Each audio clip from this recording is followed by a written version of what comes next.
L'intelligence artificielle, on peut dire qu'on en parle beaucoup, puis je crois que c'est juste le début. Puis pour vous aider à démystifier son potentiel, bien, quoi mieux de parler à un dirigeant d'entreprise spécialisé dans le secteur d'activité?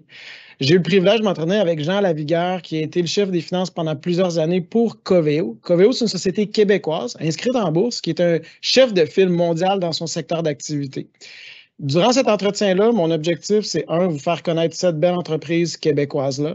C'est pas nécessairement de la recommander, mais ça vous donne l'idée du genre de conversation qu'on a avec des chefs d'entreprise, des dirigeants, dirigeantes, lorsqu'on songe à investir dans ces entreprises-là. Et du coup, comme j'ai mentionné, c'est de voir justement c'est quoi le potentiel de l'intelligence artificielle, ce à quoi on peut s'attendre pour les prochaines années. Donc, sur ça, je vous souhaite un excellent visionnement. Bien, premièrement, Jean, merci beaucoup de bien vouloir te joindre à nous puis nous parler d'une histoire québécoise qui mérite d'être connue. Fait que merci beaucoup de nous accorder de ton temps. Ça me fait grand plaisir. Merci de nous recevoir, Simon.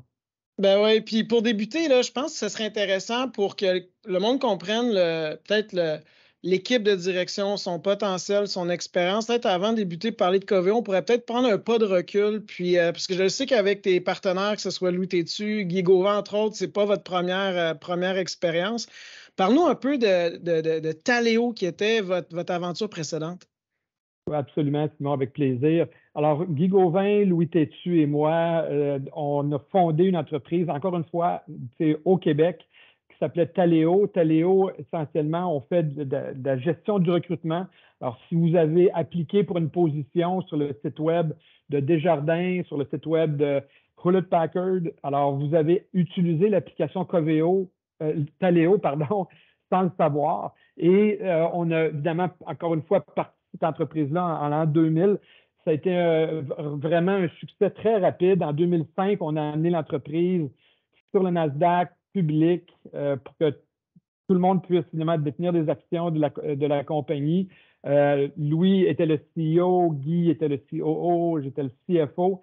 Par la suite, l'entreprise a été achetée par Oracle en 2012 pour la somme de 1,8 milliard US. Alors, ça a été encore une fois une entreprise qui a été partie ici au Québec avec des fonds québécois. Charles Sirois était une des personnes là, qui nous avait appuyé au début avec des fonds locaux et par la suite qu'on a réussi à scaler pour devenir vraiment un des leaders mondiaux dans le système au niveau de la gestion du recrutement dédié aux grandes entreprises. C'est bon, puis tu n'avais pas envie de prendre ta retraite, ça a l'air. Donc là, vous avez lancé Coveo. Exactement, exactement. Bon, alors, toujours avec Louis Tétu, avec Guy Gauvin, toujours dans le rôle de CEO dans le cas de Louis, Guy, COO et moi-même comme CFO. On s'est joint à un groupe de fondateurs initiaux qui était Laurent Simoneau. Et Laurent avait vraiment parti une compagnie qui s'appelait Copernic. Et cette entreprise-là a été achetée, mais uniquement la division des moteurs de recherche pour consommateurs.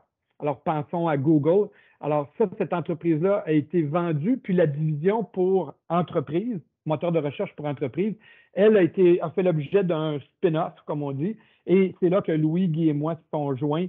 Et par la suite, on a connu une croissance importante. On a réussi à lever tout près de 250 millions de dollars comme entreprise privée avant de faire notre première émission publique à l'épargne en novembre 2021. Alors, essentiellement, Coveo, on fait des moteurs de recherche pour entreprises. Quand on pense à Google, c'est un modèle qui est similaire. La nuance étant que ce sont des moteurs de recherche adaptés pour les entreprises, donc qui vont permettre de faire des recherches dans des systèmes d'entreprises qui sont sécurisés. Alors, Google, évidemment, vont aller copier, ils vont indexer des données qui sont disponibles sur des sites web disponibles à tout le monde. Comme on sait, lorsqu'on arrive en entreprise, toutes les informations pour les employés à l'interne n'est pas disponible pour l'ensemble des employés. Il faut tenir compte des niveaux de sécurité. Alors, c'est une nuance importante entre une entreprise comme Google qui a un modèle de vente sur de la publicité.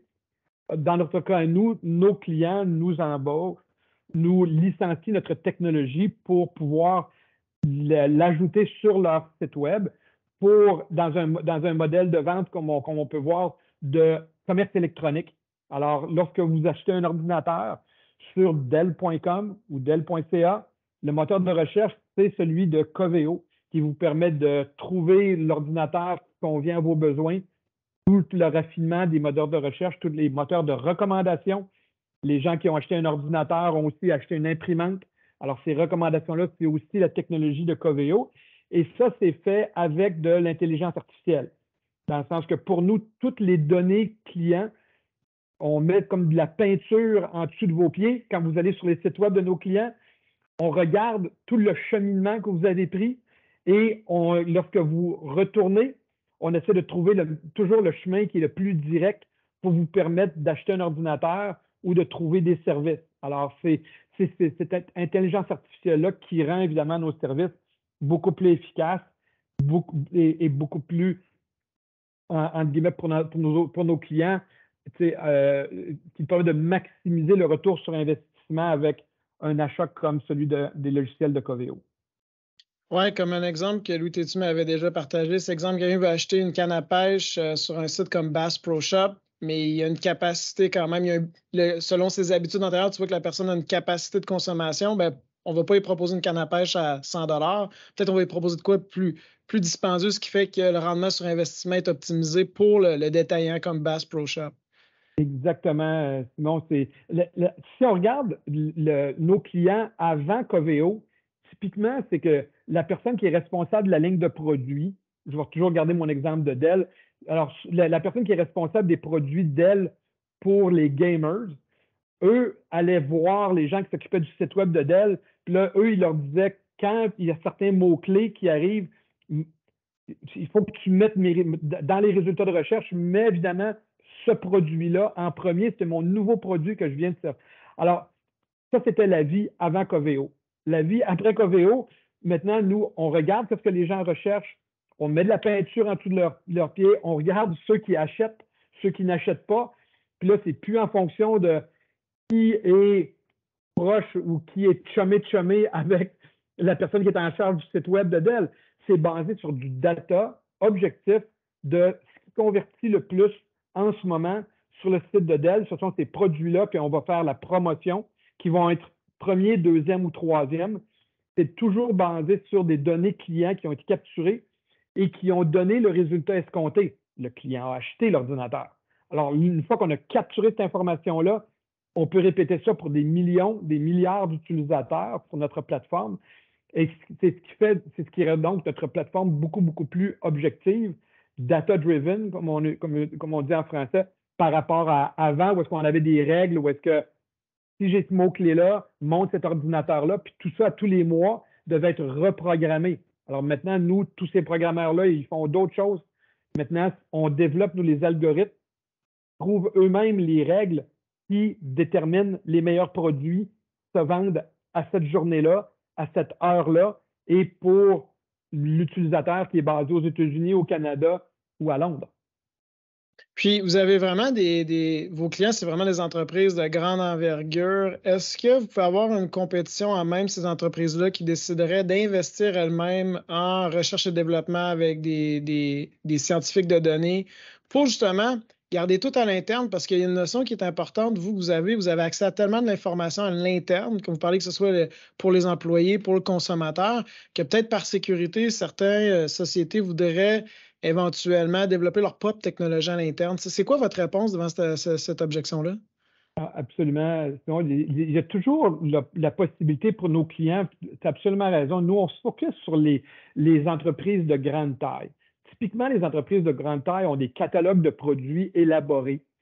Quand on pense ici au Canada, la LCBO, la SAQ de l'Ontario, comme vous savez, c'est des centaines de milliers de produits disponibles. Alors, les combinaisons, les recommandations de produits, c'est quelque chose qu'on ne peut pas faire à la main. Alors, c'est là où est-ce que nos algorithmes deviennent effectivement beaucoup plus efficaces. Et en plus, typiquement, nos clients sont des entreprises globales. Alors, quand vous achetez Nespresso, qui est un de nos clients, quand vous achetez dans vos capsules sur Internet, en ligne, encore une fois, si vous êtes basé au Canada, aux États-Unis ou en Angleterre, Nespresso utilise la technologie Coveo, mais évidemment, les résultats de recherche vont être différents d'un pays à l'autre. Alors, on va s'adapter.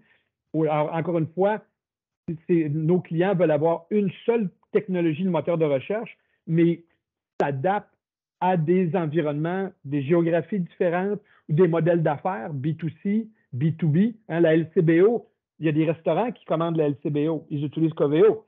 Vous pouvez, comme consommateur aussi, aller acheter votre vin en ligne sur LCBO.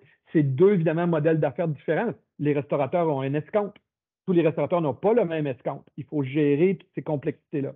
Alors, pour nous, nos clients ont effectivement, comme tu disais, Simon, tu as raison, ont le choix de bâtir d'eux-mêmes cette technologie-là ou d'utiliser une solution qui est déjà toute assemblée pour eux. Alors, en 2023, trouver des développeurs qui ont une expertise en machine learning, en generative AI, c'est extrêmement difficile. Non seulement de les attirer, mais de les retenir. Alors, des entreprises comme Coveo, et avec nos 750 employés, on fait ça depuis 15 ans, on se retrouve avec donc une expertise qu'on a développée au fil du temps, qu'on est capable de vendre à nos clients avec un retour sur investissement très rapide et aussi qui est déjà prouvé. Alors, on a Dell, mais on a aussi Hewlett Packard comme client. On a les téléviseurs LG, mais on a aussi Vizio. On a évidemment plusieurs types de clients qui sont groupés par vertical, qui donc sécurisent nos clients, sachant qu'on a déjà adapté notre technologie pour une verticale de marché donné et qui a donné évidemment d'excellents rendements. Vous avez votre propre équipe de marketing, je pense au-dessus de 40 millions de dollars par année que vous avez en budget. Par contre, récemment, vous avez annoncé un partenariat avec SAP. En quoi ça, c'est porteur pour l'entreprise? Essentiellement, il faut comprendre que lorsqu'on développe des moteurs de recherche comme Coveo, les moteurs de recherche n'existent pas seuls sur l'Internet. Les moteurs de recherche sont toujours insérés dans une autre application de commerce électronique. Hein. Une autre, quand on visite un site web, il y a un moteur de recherche, mais encore une fois, il y a un logiciel qui gère le site web. Nous, on vient insérer le moteur de recherche à l'intérieur de ce logiciel-là. Même juste pour le service à la clientèle. Lorsqu'on va sur le site web et qu'on veut avoir de l'information parce qu'on a un problème avec l'ordinateur Dell qu'on a acheté, encore une fois, nous, toute la gestion des tickets de problématiques qui sont ouverts sur le site web de Dell, les moteurs de recherche, encore une fois, sont injectés dans cette expérience-là. Alors, pour nous, on a donc reconnu rapidement que lorsque une entreprise redéveloppait, repensait tout leur processus de commerce en ligne, de service à la clientèle, juste de site web en général, dans ce temps-là, évidemment, ils dépensent une somme d'argent importante. C'est un projet en soi.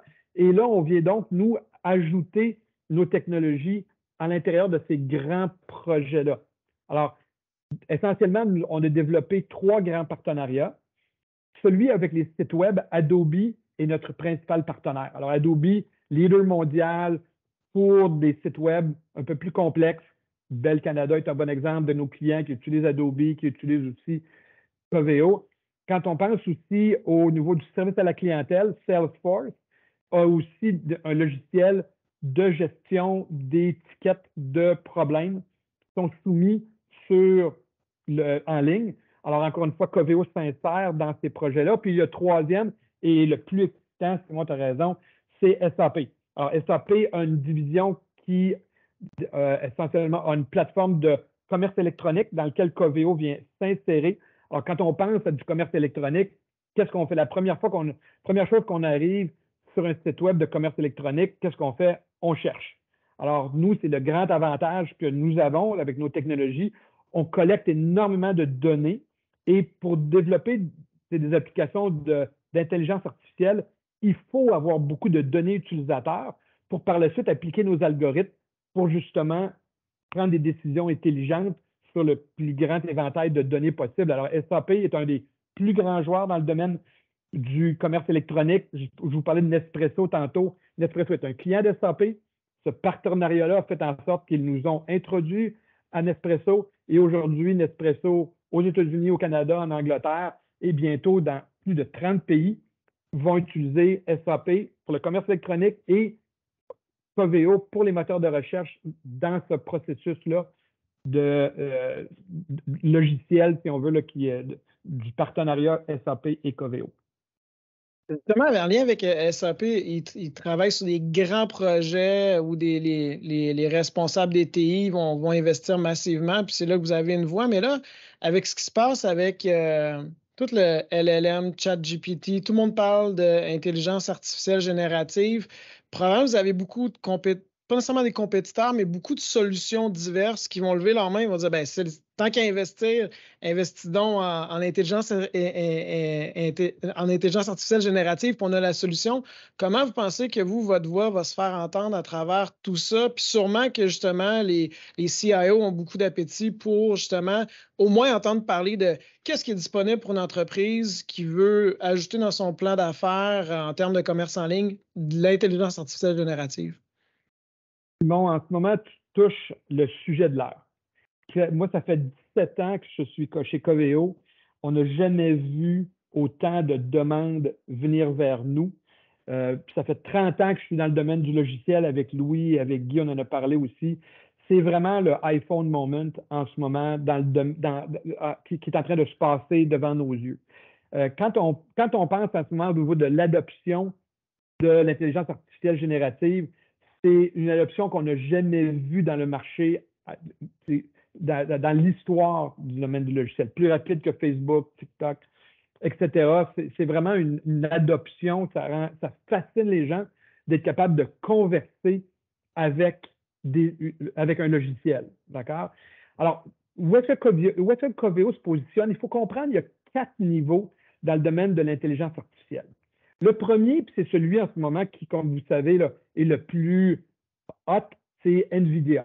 Ceux qui fabriquent vraiment là, la pièce de silicone, là, ceux qui fabriquent le processeur, en ce moment, la demande pour les processeurs de NVIDIA, comme vous savez, ils ont passé le 1 trilliard de capitalisation boursière. En ce moment, la demande est clairement là. Le deuxième niveau qui génère cette demande-là, ce sont tous les centres de données. Alors, les centres de données comme Amazon Web Services, Microsoft Azure, Google Cloud, tous ces gens-là offrent des services de centres de données à des développeurs d'applications comme Coveo.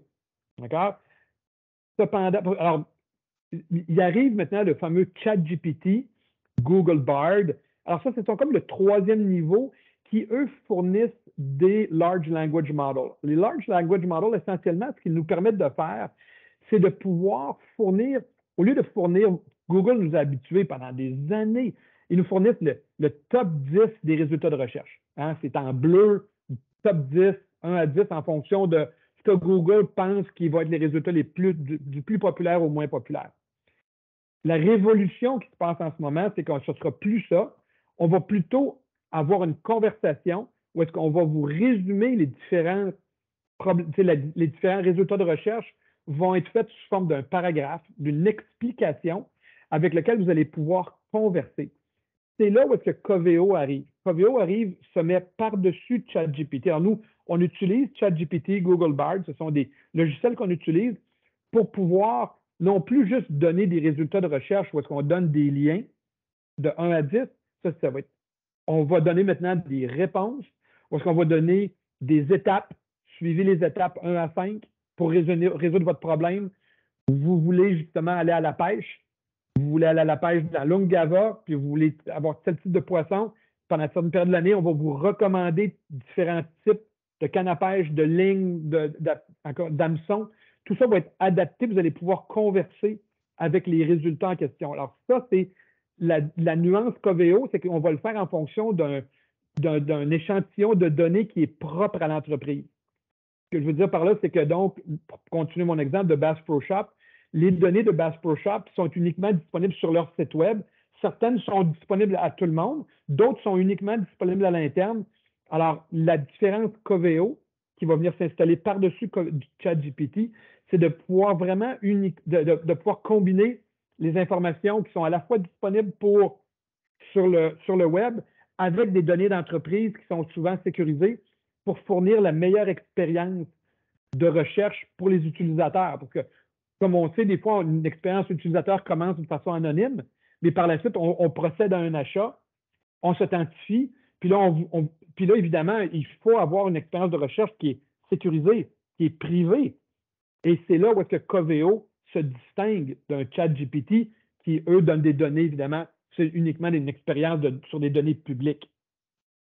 Puis là, ce qu'on voit actuellement, c'est que c'est intéressant parce qu'il semble avoir vraiment de l'appétit de la part des grandes entreprises à incorporer vos genres de solutions. Mais lorsqu'on regarde le dernier trimestre, vous avez une croissance des ventes d'environ 19 %, mais le gros, ça provient de vos clients actuels. Puis c'est une bonne nouvelle. Dans le fond, vos clients, je pense qu'il y a un taux de rétention de 110 %. Donc, dans le fond, c'est une stratégie land and expand. Vos clients actuels rajoutent des couches, puis la tarification augmente.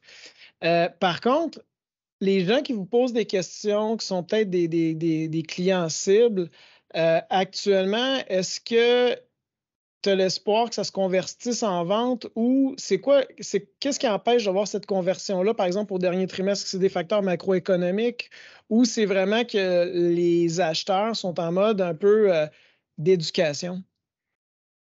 Non, tu as absolument raison de dire qu'en ce moment, l'économie est difficile et aller chercher des nouveaux clients, comme vous pouvez imaginer qu'un client comme Nespresso qui déploie Coveo dans plus de 30 pays, LG, les télévisions LG aussi, même chose. On a commencé aux États-Unis avec eux pour le commerce électronique, tant pour les consommateurs que pour les Best Buy qui achètent des télévisions LG sur leur site web pour entreprise. Puis maintenant, on a commencé avec LG aux États-Unis. Aujourd'hui, on déploie dans tous les pays dans lesquels LG fait des affaires. Ça demeure quand même des solutions qui sont plus complexes et qui, évidemment, requièrent souvent des centaines de milliers, voire des millions de dollars. Alors, dans le contexte actuellement plus difficile, où les taux d'intérêt sont beaucoup plus élevés, les entreprises ont tendance à être beaucoup plus circonspectes.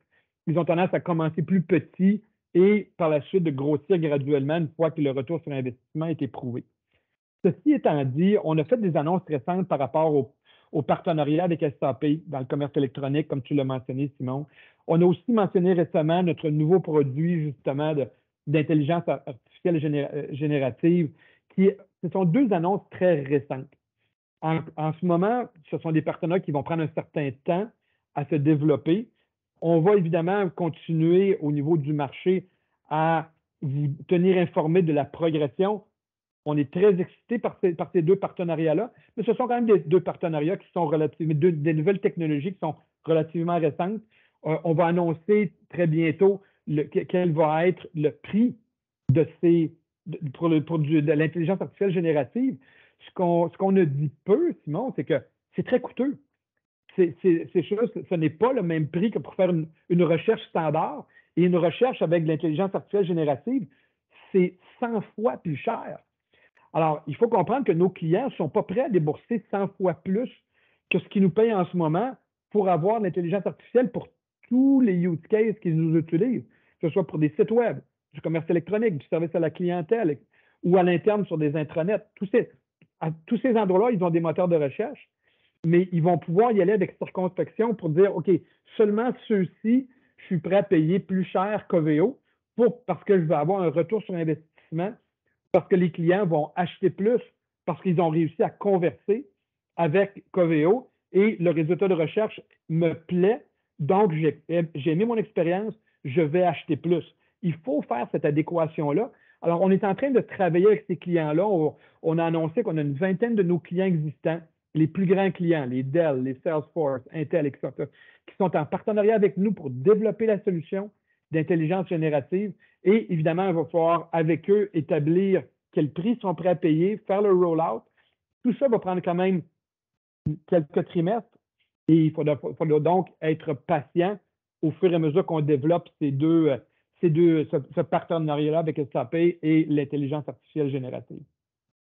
Puis, en lien avec ces résultats de vente qui pourraient peut-être augmenter vos revenus, si vous avez modifié la date où vous allez atteindre votre rentabilité vers 2025, qui est mieux que ce qui était lorsque vous avez fait votre premier appel public à l'épargne, qu'est-ce qui vous a amené justement à modifier, à dire que la rentabilité va être atteinte plus tôt que prévu? Mais puis, est-ce que ce qu'on vient de discuter, ça pourrait peut-être avoir potentiellement un facteur pour ramener une rentabilité encore plus tôt, ou vous avez vraiment des dépenses en capitaux quand même significatives pour adapter ce nouveau produit-là? Non, tu as absolument raison de mentionner lorsqu'on est allé public en novembre 2021, effectivement, on avait un horizon beaucoup plus loin pour trouver la rentabilité. À ce moment-là, les taux d'intérêt étaient très bas et le marché récompensait beaucoup les entreprises à très, très forte croissance. Alors, comme tu sais, notre croissance organique était au-dessus de 30%. On avait fait des acquisitions. Alors, avec les acquisitions, notre croissance était au-dessus de 50%. Aujourd'hui, avec les taux d'intérêt qui sont plus élevés, avec les marchés boursiers qui sont plus frileux, on se retrouve dans un endroit vraiment différent où est-ce qu'il faut démontrer de la rentabilité plus rapidement. Et c'est ce que Coveo s'est adapté. Alors, on a annoncé qu'au cours de l'exercice qui va se terminer le 31 mars 2025, tu as absolument raison, Simon, Coveo va être rentable, malgré le fait que nous avons encore 200 millions américains dans le compte de banque, aucune dette. Et ça va prendre à peu près 15 millions de dollars pour se rendre à la rentabilité. Alors, on a un coussin de sécurité très élevé. Là, évidemment, on veut continuer à faire des acquisitions, puis donc notre enquête excédentaire va servir pour faire des acquisitions. On va aussi parler un peu plus tard là, du rachat d'actions, du programme de rachat d'actions qu'on a aussi annoncé. Mais on se retrouve donc dans une situation où est-ce que les marchés en ce moment demandent de la croissance rentable. Et en ce moment, donc, Coveo démontre, avec une croissance un peu moins rapide, notre croissance qui était aux alentours de 30 puis plus aux alentours de 20 comme tu disais, Simon, avec ça. Mais maintenant, avec un horizon de 12 mois pour devenir rentable, on considère que cette balance-là entre croissance et rentabilité est un meilleur équilibre qu'avec une où est-ce on avait avant plus du 30, 40, 50 de croissance, mais avec des marges déficitaires, on s'est vraiment adapté au niveau du marché. Puis on le voit là, avec le prix de l'action qui continue à se redresser, que le marché apprécie ce nouvel équilibre-là entre croissance et rentabilité. Et par rapport à votre projet, vous parlez là, de Coveo Relevance Generative AI, ce projet-là justement qui coûte beaucoup plus cher pour les entreprises, mais qui est exactement en ligne avec ce qu'on voit, le potentiel de ChatGPT. Est-ce que vous pensez avoir les mêmes genres de marges brutes que vous avez avec les engins de recherche ou il est encore trop tôt pour cibler ça? Une excellente question, Simon. En ce moment, on travaille étroitement. Évidemment, ChatGPT, on travaille avec la division entreprise de Microsoft qui offre ChatGPT. Et en ce moment, on est en train de tout finaliser les discussions de prix. On est en train aussi d'avoir les discussions avec les clients au niveau de combien, justement, eux, avec la solution Coveo, qui va tenir compte des données sécurisées et qui respecte tout le privacy, évidemment, de leurs clients. Cette solution-là va évidemment représenter pour eux un coût additionnel. Pour nous, il est clair que nos marges bénéficiaires vont devoir être respectées. Cependant, il demeure qu'on est dans une course où est-ce que tout le monde affiche en ce moment il y a un empressement d'aller au marché rapidement et d'offrir cette solution-là. Et nous, Coveo, on est commis pour être un leader, une des premières firmes qui vont offrir cette solution-là, qui, encore une fois, va tenir compte du respect de du privacy et de la sécurité. Alors, il est certain qu'il va y avoir quand même une période d'ajustement, mais on est commis en ce moment, nos marges au niveau de 82 nos marges bénéficiaires brutes au niveau de nos solutions logicielles. On est certainement commis pour maintenir cette haute rentabilité-là. Mais il va falloir prendre une période un petit peu d'ajustement au fur et à mesure que nos clients signent pour des contrats additionnels avec nous pour ces nouvelles solutions-là. Y avez-vous peut-être, il est encore tôt, là, ce que j'entends, mais autant pour l'engin de recherche, pour l'intelligence artificielle, est-ce qu'il y a des manières d'un peu de mesurer c'est quoi la valeur ajoutée que vous offrez aux clients, ce qui vous permettrait peut-être un peu d'élasticité d'augmentation de prix à long terme? Non, en ce moment, avec les clients, les 20 clients avec lesquels on travaille à tous les jours pour prendre leurs données et les rendre, encore une fois, pas juste retourner 10 liens de recherche, mais bien une conversation où est-ce qu'on explique nos résultats de recherche. En ce moment, il est clair avec les discussions qu'on a qu'il y a de l'appétit au niveau pour utiliser une technologie comme ça. Alors, avec un pull aussi fort au niveau du marché, on s'attend à ce que les clients vont vouloir acheter nos solutions. Ils s'attendent, on leur a bien expliqué qu'il va y avoir des coûts additionnels. Ce ne sera pas inclus dans le prix de base. Ça va être un coût additionnel qui va être fait. Et le prix, parce que nous, nos prix sont par recherche. Chaque fois qu'il y a une entrée dans le moteur de recherche, nous, on reçoit un montant d'argent. Et ce montant-là, ils comprennent que ça va être un montant qui est plus élevé que le montant qu'ils payent en ce moment. Parce qu'encore une fois, la technologie est plus évoluée et cette technologie, à cause de la demande du marché, nous, on s'attend à ce qu'ils vont être prêts donc à payer des montants additionnels. En ce moment, on a des clients dans plein de verticales. Notre principal vertical est le domaine de la haute technologie, dans le domaine du logiciel. On en a parlé. On a parlé de Dell, on a parlé de Hewlett Packard, on a parlé de Salesforce, Intel, Salesforce. Tout ça, ce sont nos clients. Zoom Communication. Alors, ça, ce sont nos principaux clients. Puis évidemment, eux sont ceux qui tirent le plus. Mais aussi, on a des clients dans le domaine des services financiers. Alors, encore une fois, est-ce que ce secteur-là va s'adapter et va vouloir rapidement l'intégrer? On est certain qu'en haute technologie, oui. Services financiers, typiquement, ils prennent un peu plus de temps à adopter les nouvelles technologies. On va voir. Alors, on est en train de regarder par verticale de marché, mais il est clair en ce moment que, règle générale, on s'attend à ce que, à travers toutes nos verticales, la demande va faire en sorte qu'il est tellement forte, la demande latente, qu'on va être en mesure donc de pouvoir avoir une belle accélération de nos revenus. Et encore une fois, du fait qu'on a la même, c'est une seule plateforme, Simon. Hein. Nous, c'est pas, on n'a pas des solutions séparées.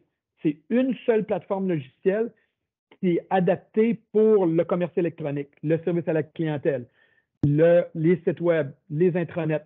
Alors, on a quand même une capacité d'avoir plusieurs use cases et donc de commencer chez un client avec un de ces quatre-là et par la suite continuer à étendre notre solution. Alors, on aimerait beaucoup notre positionnement dans le cadre, évidemment, de ce qui est là, une révolution là, dans le domaine des moteurs de recherche. Parlé pendant longtemps. Là. On est au début là, de cette tendance-là. Je reviens avec, pour terminer avec des questions qui sont plus sur ton X là, en tant que CFO. Tu as ouvert un peu la discussion. Là. Les coffres sont bien garnis. Là. Quand on regarde les liquidités que vous avez, moins ce que vous avez besoin pour les opérations d'ici 2025, il y a au-dessus aisément là, de 150 millions en dry powder, en liquidité. Je sais que tu as de l'expérience en fusion-acquisition à l'époque de Taleo. Vous en avez fait beaucoup vers la fin de l'entreprise. Là. Donc, c'est sûr que les évaluations étaient très dispendieuses dans le secteur privé. Si tu prends température aujourd'hui, est-ce que tu trouves que les cibles potentielles se transitent encore des multiples élevés ou tranquillement, ça devient un peu plus raisonnable? Tranquillement, ça devient plus raisonnable, mais il y a encore un écart. Simon, il est clair que quand je regarde les multiples qui ont été appliqués à Coveo lorsqu'on est allé public, puis je regarde ces multiples-là aujourd'hui, des fois, on se gratte la tête. On se gratte la tête, on se dit en ce moment quel moment exceptionnel pour entrer dans la technologie à des multiples qui sont, en tout cas, quand on regarde l'historique des 10 dernières années, en ce moment, tout le secteur de la technologie se transige quand même à des multiples qui sont plus bas que ce qu'on a vu historiquement. Ceci étant dit, quand on est une compagnie publique comme Coveo, à tous les jours, on a vu dans notre stock se transiger. Lorsqu'on est une compagnie privée, nos cibles sont typiquement des compagnies privées, Simon. Et évidemment, les compagnies privées, malheureusement, ont tendance un petit peu encore à vivre avant, avant 2021. Et on a de la difficulté à les convaincre qu'aujourd'hui, la réalité du marché est tout autre. Ça se fait graduellement. Nous, on a fait une transaction, on a acheté une compagnie à Londres, au UK, pour la somme de 42 millions US. On a fait ça en octobre 2021. Depuis ce temps-là, on continue d'être discipliné dans le marché. On veut une transaction qui est accretive. Et pour avoir une transaction accretive, il faut être discipliné au niveau du prix d'achat. Il est certain qu'en ce moment, dans le marché, on le voit, il n'y aura pas un rebondissement en V rapide. On le voit. C'est plus long. Ça fait 1 an et demi qu'il n'y a pas eu de IPO en technologie. Alors, tranquillement, je pense que les entreprises privées réalisent que c'est la nouvelle réalité du marché aujourd'hui. Et lorsque les offres arrivent de Coveo, ce sont donc des offres qui sont à des prix qui reflètent la réalité d'aujourd'hui. Et on se retrouve donc mieux positionné aujourd'hui qu'on l'était l'an dernier pour procéder à une transaction. Ceci étant dit, Simon, on va rester discipliné. On va aussi rester, j'ai mentionné qu'on était une seule plateforme. C'est important, quand je disais qu'on applique de la peinture en dessous des pieds des visiteurs sur les sites web de nos clients, c'est important qu'on n'ait pas une technologie qui est attachée avec de la broche à foin à travers différents systèmes qui ne sont pas compatibles. Pour nous, plus on recueille des données, plus nos algorithmes sont intelligents. Alors, c'est toujours important lorsqu'on fait des acquisitions de rapidement les intégrer avec la plateforme Coveo, faire à tous les use cases. Alors, on va être discipliné tant au niveau financier qu'au niveau technologique pour pouvoir, encore une fois, toujours offrir une plateforme simple à nos clients qui leur permet de prendre n'importe quel des use cases sur une seule plateforme. Ce que tu as mentionné, c'est vrai, c'est exemple 2022, c'était une année où les sociétés technologiques publiques ils ont vraiment chuté. Pendant ce temps-là, les sociétés qui étaient privées, bien, leurs évaluations se sont maintenues. Donc, j'entends ce que tu me dis, que dans le secteur privé, oui, un certain fléchissement, mais pas encore autant ce qui reflète ce qui s'est passé dans les sociétés publiques. Parlons de votre achat d'actions parce que peut-être la meilleure transaction que vous pouvez faire, c'est peut-être réinvestir en rachetant des actions. Parle-moi un peu de l'enveloppe que vous avez ouverte à ce propos-là. Absolument. Je pense que tu as raison de dire, quand tu mentionnes qu'en ce moment, quand on regarde le prix de nos actions, le multiple, quand on regarde par rapport à l'historique des 10 dernières années, on considérait qu'avec l'argent excédentaire qui avait été dégagé dû au fait que finalement, lorsqu'on est allé public, on a levé 250 millions de dollars canadiens et on prévoyait utiliser une portion importante de cet argent-là en investissement pour de la croissance accélérée. Bon, comme on a expliqué, les marchés sont différents. On demande une croissance peut-être un peu moins rapide, mais avec évidemment une rentabilité accrue plus rapidement. Ça nous a dégagé à peu près 30 millions US qui étaient initialement prévus pour faire de l'investissement, qui aujourd'hui, parce qu'on a rapproché notre date où est-ce qu'on va être rentable. Alors cet argent-là, on a décidé au niveau du conseil d'administration d'utiliser ça puis je vais être bien clair, on a encore plein de belles opportunités d'investissement, tant de croissance organique que de croissance inorganique par acquisition. Mais ce 30 millions-là est vraiment, c'est dégagé vraiment au-dessus de ce qui avait été dans nos plans au IPO et on a décidé de retourner cet argent-là dans le marché en rachetant nos actions. On considère que c'était vraiment un bon investissement. Le prix affiché va être entre 7 et 8,50 $. Alors, on considère que c'est un prix qui est juste pour les actionnaires qui, eux, décident de le faire. Alors, c'est entièrement au choix de nos actionnaires de procéder ou non, mais ça va nous permettre en ce moment, dans le cadre d'un marché qui est, on va le dire, qui est peu liquide. On le voit en ce moment, le nombre de transactions au niveau des technologies, c'est moins élevé que ce qu'on voyait en 2021, par exemple. Alors, ça va augmenter finalement, ça va donner une certaine liquidité à notre marché en procédant avec une somme quand même importante, 30 millions US. Puis ça, on va faire ça dans le cadre d'un substantive issuer bid pour les 35 prochains jours. Et on s'est aussi commis que pour l'année qui va suivre, on va faire un normal course issuer bid. On va continuer à procéder à des rachats de façon plus échelonnée dans l'année, mais on va continuer à maintenir notre prix avec un programme très ciblé de rachat d'actions, encore une fois, tant qu'on va considérer que notre prix par action est relativement bas par rapport aux données historiques. Pour terminer, si quelqu'un veut connaître plus sur Coveo ou si vous cherchez du talent, parce qu'il faut se rappeler, là, sur les 750 employés, je pense que la majorité sont au Québec, puis vous allez chercher des revenus à l'étranger, donc c'est vraiment un success story au Québec. Où on peut en apprendre plus sur votre entreprise?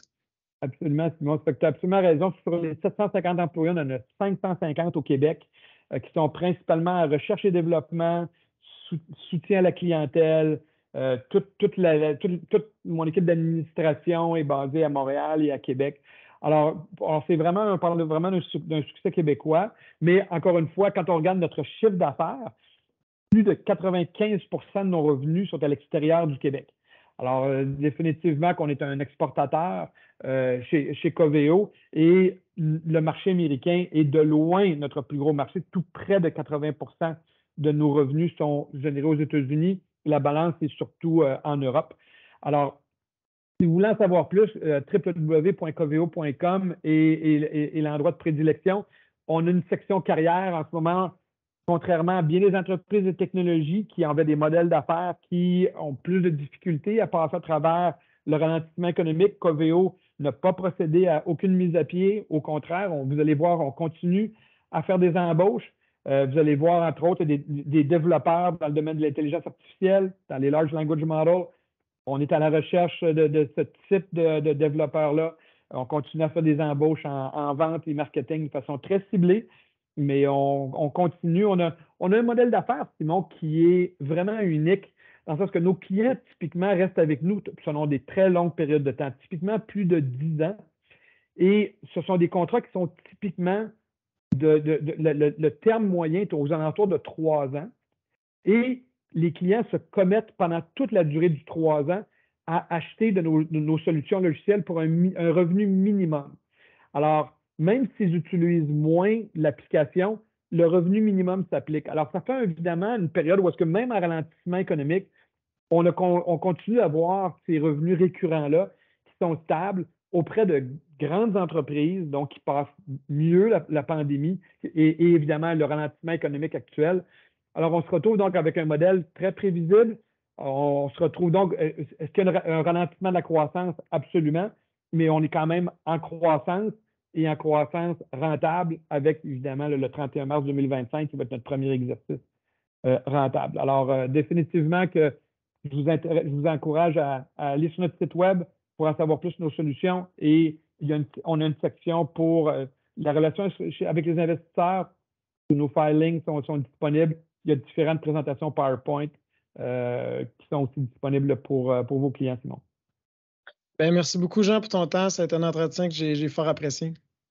Moi-même, merci de nous avoir donné l'opportunité, Simon.